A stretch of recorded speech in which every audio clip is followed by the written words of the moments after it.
হাসরের ময়দানে রাসূল সাল্লাল্লাহু আলাইহি সাল্লামের জন্য একটি বিশাল সিংহাসন থাকবে। রাসূল সাল্লাল্লাহু আলাইহি সাল্লাম সিংহাসনে হাত রেখে দাঁড়িয়ে থাকবেন, কিন্তু বসবেন না। তখন মহান আল্লাহ তাআলা জিজ্ঞেস করবেন, আপনি বসতেছেন না কেন আমার বন্ধু?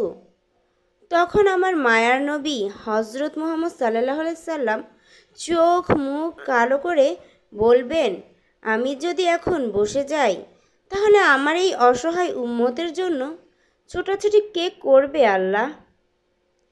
তখন আল্লাহ নিজেই বলবেন, এই জন্যই তো আপনার উম্মতরা আপনাকে এতটা ভালোবাসে প্রিয় বন্ধু। সুবহান আল্লাহ। আসলে আমাদের নবী আমাদের জন্য কতই না চিন্তা করে, কিন্তু আমরাই নবীর সুন্নাত অনুযায়ী চলতে পারি না।